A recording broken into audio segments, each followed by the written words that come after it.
sejarah rojak ceritanya, mengaku Melayu Mahawangsa, padahal Melayu kembaran, darat mola-mola. Mola-mola, oh mola-mola, di laut ikan samudra. Mola-mola, oh mola-mola, di darat ada serupanya.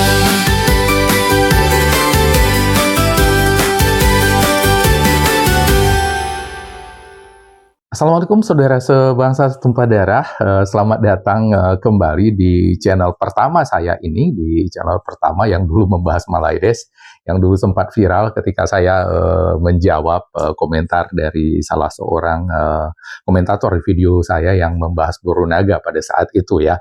Ya, ini channel ini sekarang sudah warnanya udah nggak jelas, jadi kemarin saya membahas Gayo dan kali ini saya melihat begitu banyak juga orang-orang yang perhatian terhadap Aceh pasca bencana kemarin.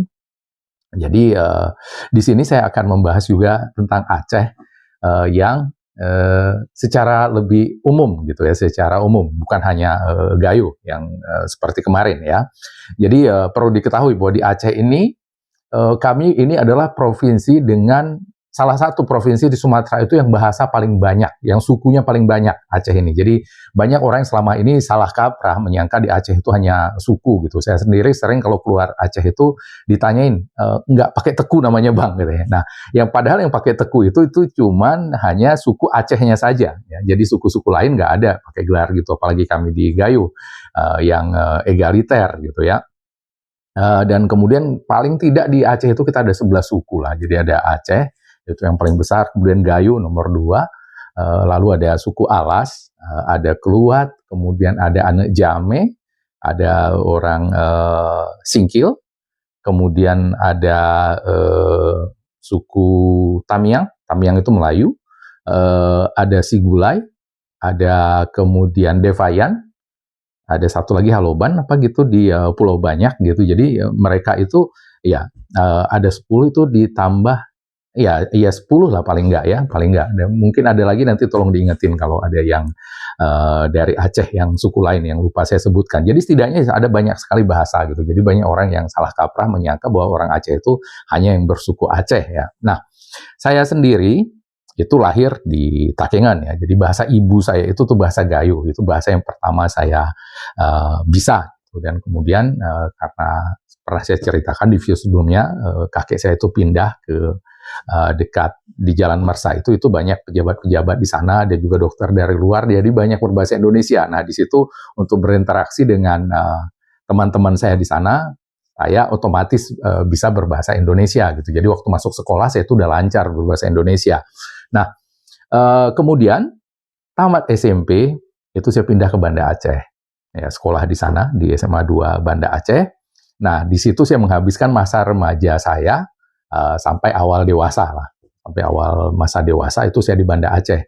Makanya kalau secara mentalitas atau mungkin saya itu lebih ke orang Banda Aceh daripada orang Takengon gitu. Jadi teman-teman saya pun itu lebih banyak di Banda Aceh sebenarnya ya. Di Takengon ada sih teman, tapi teman SMP, teman SD gitu tidak sedekat teman-teman yang ada di Banda Aceh. Ya, jadi teman-teman saya itu tuh semuanya bisa dibilang ya di Banda Aceh karena saya besar di sana gitu. Nah, tetapi memang di Banda Aceh dulu saya pernah baca satu komentar ya di Instagram, katanya sudah beberapa tahun di Banda Aceh ini tapi belum bisa bahasa Aceh, tahunya cuma padum dengan apa gitu katanya. Dan itu saya akui ya, dari sekian banyak ya 9 saya paling nggak bahasa dan 7 yang lancar, itu paling sulit itu saya belajar bahasa Aceh. Ya, bahasa Aceh itu paling sulit gitu. Itu saya baru bisa bahasa Aceh itu setelah kuliah dan jadi anggota KMP Aluser dan sering jalan-jalan ke Aceh Besar. Nah, di situ saya masyarakatnya banyak yang bahasa Indonesianya itu masih sulit gitu. Jadi memaksa saya belajar bahasa Aceh dan awalnya meskipun bahasa saya itu kaku, mekelido kalau bahasa orang Acehnya, saya paksakan juga bahasa Aceh waktu itu sampai akhirnya saya lancar bisa berbahasa Aceh. Nah, memang sulit bahasa Aceh ini. Nah, kemudian karena dulu ya kita di Indonesia ini jarang sekali bisa keluar dari daerah kita untuk jalan-jalan karena mahal zaman Soeharto dulu untuk keluar ya. Sebagai contoh itu pesawat itu malah seperti mimpi aja kita baru bisa naik pesawat gitu. Saya baru naik pesawat itu pertama itu tahun 99 apa 2000-an gitu ya. Itu pun dibayarin ya, dan untuk ongkos balik ke Acehnya saya nggak naik pesawat, saya jual. Waktu itu masih bisa dijual tiket pesawat 2,5 juta kalau nggak salah waktu itu. Saya jual di Bandung, itu potongan 25%. Itu masih banyak banget ya, itu saya pakai untuk keliling Jawa waktu itu. Tiketnya itu saya pulang naik kapal waktu itu. Kapal 90.000 dari Jakarta ke Medan 90.000 naik kapal Pelni. Sementara tiket pesawat itu 2,5 juta gitu. Jadi banyak sekali duit saya. Saya dari Jogja naik ke Surabaya waktu itu saya ingat 17.000. Ongkos bis itu udah dapat makan. Itu lucu banget bagi kami yang dari Aceh. Di Aceh sendiri udah 30.000 kalau nggak salah waktu itu dari Banda Aceh ke Medan. Jadi murah sekali ya. Dan itu di zaman Soeharto dulu itu sangat sulit ya. Tiket pesawat saya ingat waktu itu dari Medan Banda Aceh itu 60.000. Sementara tiket bis ya 6.000 kalau nggak salah, 6.000 atau 7.000 gitu. Tiket bis jauh sekali bedanya, jadi nggak mungkin. Nah sekarang jadi banyak pada masa itu kita itu mendengar Aceh umpamanya itu banyak dengan prasangka ya, banyak praduga gitu, asumsi, banyak dengan asumsi. Jadi banyak orang yang bayangin kalau zaman dulu itu di Aceh itu orangnya kesehariannya itu ngaji gitu ya, dengan agamis ya, karena julukannya Serambi Mekah. Dalam bayangan orang seperti itu ya. Itu kalau kita keluar dari Aceh itu biasanya ditanya dari mana Mas? Kita datang ke musola gitu dari Aceh, itu langsung dipersilahkan dari imam. Dan itu sangat sering sampai hari ini masih saya alami gitu ya. Contohnya saya yang paling terkesan itu dulu ya tahun berapa ya, di bawah 2010-an lah ya. Itu saya ke Tosari ya, desa Tosari itu di seputaran Bromo di Tosari itu. Nah di sana kan mayoritas, nggak mayoritas sih, ada di sana bercampur-campur ya, ada yang orang Hindu Bromonya, ada Kristen dan banyak Muslim juga gitu. Ya, jadi saya sholat ada musola kecil di situ pas bulan puasa, saya sholat di sana. Cuman ada berdua gitu yang pengurus musolanya juga datang. Ditanya saya dari mana? Dari Aceh. Langsung dipersilakan jadi imam. Ya udah, saya jadi imam di sana. Kemudian saya kan Muhammadiyah ya. Jadi Muhammadiyah kita setelah sholat itu ya nggak ada bacaan-bacaan yang lain gitu. Setelah itu udah salam selesai. Paling membaca ini ya, zikir seperti itu. Nah, udah baru dilanjutkan sama intinya tadi mereka di sana kan dari Jawa Timur itu rata-rata NU gitu ya. Ada lagi bacaan-bacaan sehabis sholat itu. Jadi karena saya nggak ini, saya mundur gantian. Ya beliau itu yang melanjutkan bacaan-bacaan seperti itu gitu. Nah, cuman yang menariknya di situ begitu. Padahal beliau itu lebih tua dari saya yang masih muda pada saat itu. Ketika saya katakan dari Aceh, itu langsung disuruh jadi imam. Jadi begitulah gambaran orang-orang di luar gitu. Jadi banyak menganggap bahwa pergaulan remaja di Aceh itu kayak gimana sih sebenarnya ya? Apakah ya itu bayangannya kita cuma pergi ngaji ke masjid, sholat, yang pokoknya dengan ibadah-ibadah gitu aja gitu. Padahal realitasnya enggak ya, kita sama aja gitu ya dengan remaja-remaja di tempat lain gitu. Kita baca majalah Hai juga, kita ada ngeband juga musik gitu, dan termasuk pada zaman itu ketika saya kuliah di Banda Aceh itu dulu, itu Banda Aceh itu sedang asik-asiknya gitu ya, sedang asik-asiknya. Kita belum ada seperti hukum syariah seperti sekarang ini. Jadi itu kan banyak sekali wisata alam di Banda Aceh itu. Jadi itu surga benar untuk kami anak-anak muda di sana ya. Jadi tiap malam minggu itu kita camping. Campingnya itu bosan di pantai ke gunung, bosan di gunung ke pantai gitu. Di pantai itu banyak banget bagus-bagus gitu. Kalau di teknik kami setiap tahun itu penerimaan mahasiswa baru, terakhirnya itu nanti kita itu camping massal ya, satu fakultas itu di Matai, itu agak jauh. Nah, kalau kami dulu, kalau sendiri-sendiri atau berkelompok sama teman-teman, itu campingnya ya Luk Ketapang, Luk Matai gitu ya. Kalau ini bosan di sana ya ke Gunung Golemo. Yang kalau ada yang pernah ke Banda Aceh ngelihat itu ada gunung yang bentuknya seperti punuk lembu, punuk sapi, itu namanya Golemo. Ya udah ke sana gitu. Nah, apalagi kemudian saya ini anggota pecinta alam, doser gitu ya. Jadi gunung-gunung di sana kita naik gitu. Dan gunung-gunung di Aceh ini, di Aceh besar, itu menarik. Nggak seperti gunung-gunung di Jawa ya, yang tinggi-tinggi. tetapi ya udah satu jalur aja naik gitu, kemungkinan sesat itu kecil, ya tinggal turun di jalur yang sama. Nah, di Aceh ini, di Aceh besar, itu gunungnya nggak ada yang nyampe 2000 gitu ya, 1800, 1900 itu ada hitungan tinggi gitu. Nah, di sana ya ada gunung yang triple M, kami bilang ya, Metala, Mecica, Mendong, ya gitu. Kemudian itu rumit banget gunungnya ya, nggak bisa kita cuma sehari ke sana seperti gunung-gunung lain nyampe puncak turun, nggak kayak begitu gunung di sana. Jadi kita bisa berhari-hari di sana. Dan saya itu pernah naik ke Gleraja ya, ngantarin adik-adik angkatan saya itu di Loser untuk melakukan ekspedisi kecil untuk mendapat keanggotaan penuh. Waduh, itu berat banget gunung.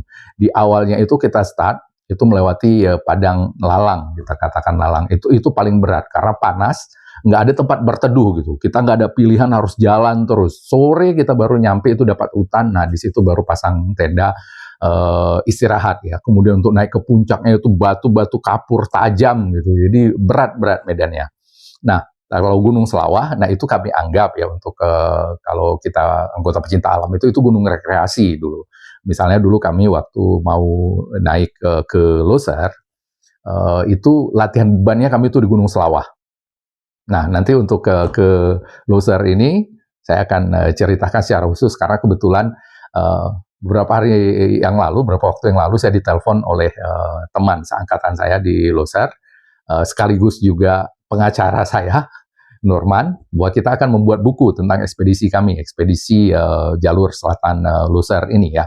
Tapi itu nanti kita bahas bagaimana kehidupan anak-anak pecinta alam dulu di Banda Aceh dan juga suasananya di Indonesia itu nanti. Tapi ini saya ceritakan dulu di Banda Aceh, dulu seperti itu suasananya di sana ya, dan sangat aman. Banda Aceh itu kota yang paling aman yang sejauh ini, saya ini selain Bali ya, Banda Aceh itu yang paling aman selama saya pergi kemana-mana di kota di Indonesia ini ya. Terminal yang nggak ada premannya itu terminal Setui di Banda Aceh, terminal paling besar di Banda Aceh pada saat itu ya. Jadi ada orang yang sampai ketinggalan tas di sana, lewat ke Medan balik dari Medan itu masih ada tas itu di sana disimpan sama tukang warung di sana ya. Jadi itu aman sekali Banda Aceh itu yang paling menarik dari Banda Aceh itu, dan juga masih ada bioskop. Dulu ketika saya masih SMA itu belum marak ke bioskop 21, itu banyak sekali masih bioskop di Banda Aceh itu, ada Merpati, ada Garuda ya, dan paling elitnya itu Gajah Teater. Kemudian dibangun di sana Pasar Aceh itu menjadi ya semacam mall, di sana ada bioskopnya juga. Nah, itu duanya menjadi bioskop jaringan 21 ya. Jadi kalau ada film-film baru di sana, dan bioskop-bioskop lain itu ya seperti di bioskop-bioskop kecil di daerah lain ya. Di daerah lain itu jadinya film-film panas Indonesia menjelang bubarnya film Indonesia dulu, ya itu paling diputar. Nah, sebelumnya tarik ke belakang lagi, di Aceh itu dulu banyak sekali bioskop namanya PHR, Pusat Hiburan Rakyat gitu ya. Saya ingat dulu kalau masih di Takengon, saya masih di Aceh Tengah dulu, ibu saya itu mengajar di 20 km di luar Takengon itu, namanya Kampung Pajar Harapan di SD Karangjadi ya. Saya itu murid angkatan kelimanya di sana. Nah, ayah saya itu ya kerjanya di Takengon di dinas sosial. Jadi ketika pulang itu selalu lewat bioskop di Simpang Balik namanya. Nah, kalau ada film-film bagus itu kami berangkat malamnya nonton. Siapa yang tidur siang boleh berangkat. Kalau nggak tidur siang itu nggak nonton gitu. Jadi saya dari kecil udah biasa nonton di bioskop ini. Nah, biasanya film-film bagusnya apa? Superman. Kalau ada diputar Superman, nah Superman 1-4 saya nonton di sana. Kemudian juga Ultraman itu nonton di sana. Terus bukan Tarzan, film India tapi meniru Tarzan, namanya Hati Miris Hati. Saya masih ingat itu nonton. Nah, di Banda Aceh juga begitu, ada banyak bioskop. Dan kemudian ketika itu ada bioskop Gajah ini, dan juga Pasar Aceh. Nah, biasanya kalau PDKT sama cewek tuh, nah nontonnya di situ, di bioskop Gajah. Dan juga ketika saya masih di Banda Aceh dulu, di awal belum ada syariat Islam, saya SMA itu belum banyak yang pakai jilbab ya. Jadi masih seperti di tempat lain di Banda Aceh juga, termasuk anak IAIN juga nggak semuanya pakai jilbab pada saat itu. Nah, di kelas saya waktu SMA kelas 1 cuma 2 yang pakai jilbab. Nah, begitu kuliah juga begitu, nggak banyak pakai jilbab. Tapi kemudian semakin tinggi semesternya, itu satu persatu itu mulai pakai jilbab teman-teman saya yang cewek ini. Ya, meskipun belum ada saat itu aturan wajib jilbab syariat Islam, tetapi mereka memakai jilbab dengan kesadaran sendiri umumnya. Tetapi di Banda Aceh ini meskipun nggak pakai jilbab pada waktu dulu, kita nggak akan ngelihat orang pakai rok mini gitu, itu nggak akan ada di Banda Aceh ya. Rok itu selalu di bawah lutut kalau di Banda Aceh. Orang pakai celana pendek, yang cewek-cewek pakai celana pendek itu nggak akan kita lihat di Banda Aceh. Meskipun dulu belum ada hukum syariat Islam ini ya. Misalnya teman-teman saya juga kuliah ya, kalau nggak pakai rok panjang, kulot, ya celana jeans gitu cewek-ceweknya. Yang pakai rok yang selutut itu, yang di bawah lutut itu cuman anak-anak PDPK, anak sekretariatan, sama kalau di FKIP itu Fakultas Guruan Ilmu Pendidikan itu tata boga dan tata busana, hanya mereka gitu, itu pakai seragam ya, sisanya nggak ada. Kita nggak akan bisa ngelihat, hampir nggak bisa kita pernah melihat betis orang selain anak SMA, di atas SMA ya. Kalau anak kuliahan itu kita hampir nggak bisa melihat betisnya cewek kalau di Banda Aceh itu sebelum adanya syariat Islam ya. Tapi ya itu meskipun yang nakal-nakal itu ada lah di mana-mana ya, tetapi secara umum di sana pergaulan remajanya di Banda Aceh itu termasuk sehat dibandingkan di daerah-daerah lain pada saat itu. Nah, jadi makanya kalau ke teman-teman saya umpamanya ya bisa keluar ke Medan itu banyak yang jadi norak ngelihat ya di sana orang-orang cewek-cewek pakai celana pendek gitu, karena itu nggak akan kita saksikan di Banda Aceh. Nah, Banda Aceh sendiri itu karena kota provinsi dan bukan kota industri, ya jadi banyak orang ke sana itu untuk kuliah, dan dia itu di ujung, bukan kota perlintasan.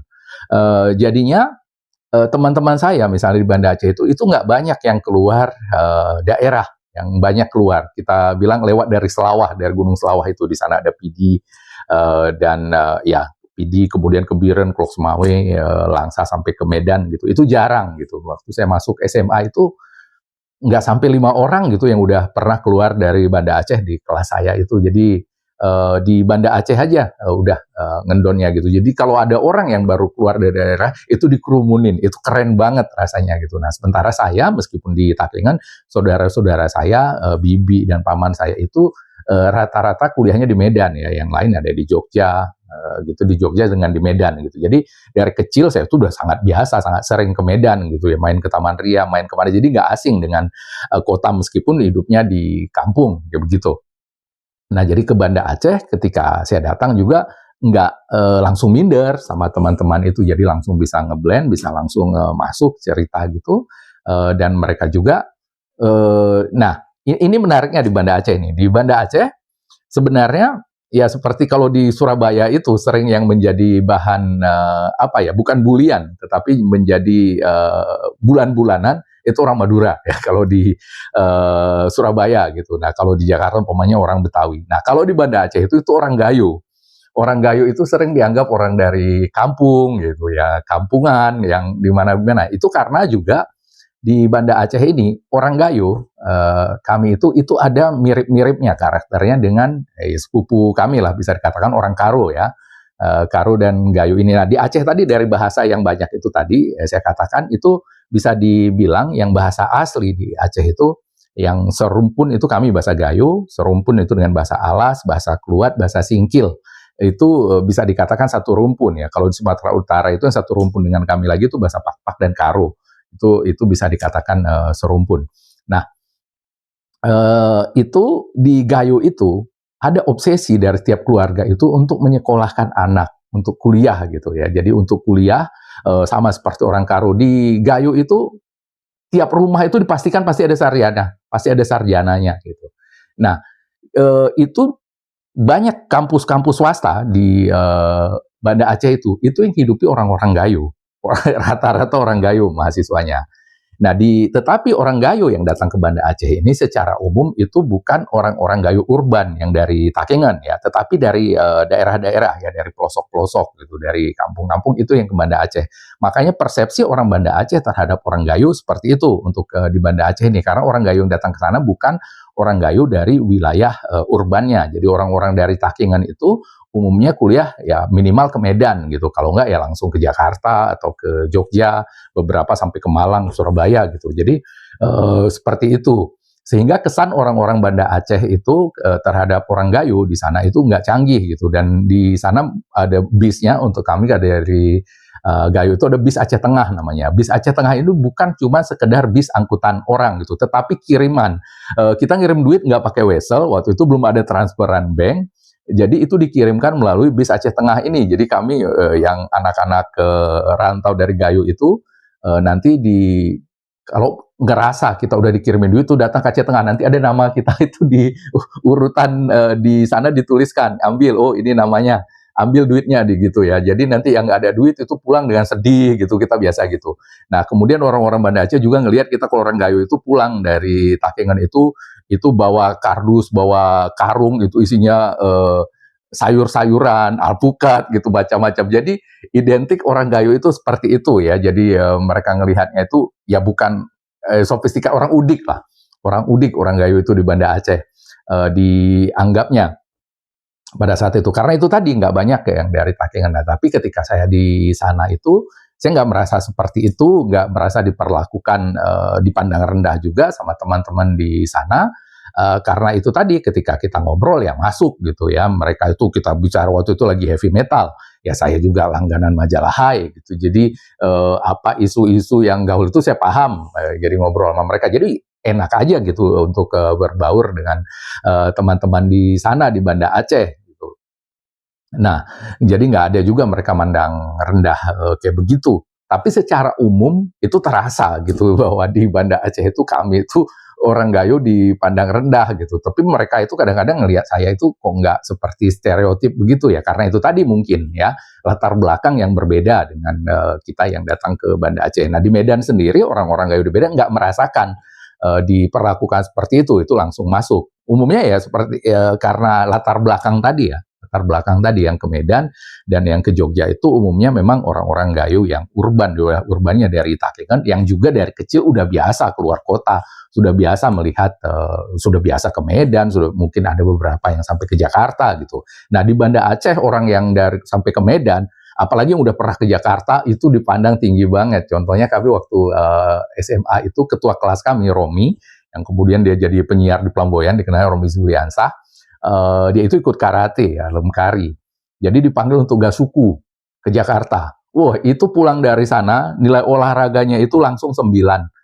Tanpa ujian pun tanpa perlu gitu, dan kita pun nanya gimana Jakarta Rom, gimana ini, karena waktu itu kalau udah ke Jakarta itu rasanya kayak gimana ya, mungkin kalau orang di desa itu sudah pergi haji lah pulang ke sana ya. Nggak, untuk zaman sekarang saya nggak bisa ngebandingin ya, misalnya kayak sekarang misalnya kalau udah kita keluar negeri pun udah biasa aja gitu kalau di sini.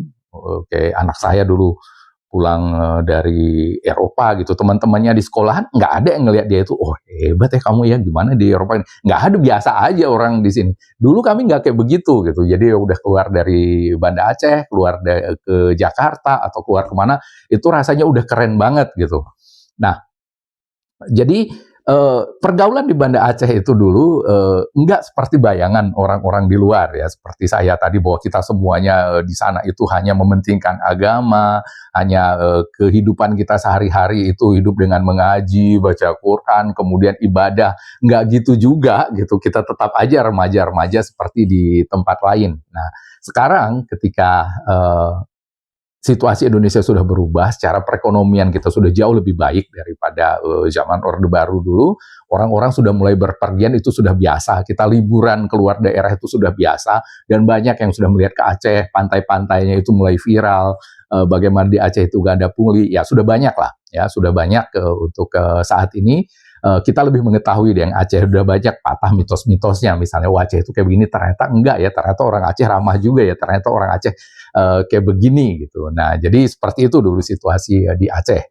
Kalau masih mau mendengarkan cerita seperti ini, gimana kami dulu ekspedisi kami jalur selatan Loser itu yang dibicarakan oleh Norman kepada saya, yang pada waktu itu adalah jalur terberat untuk pendakian gunung di Indonesia ya.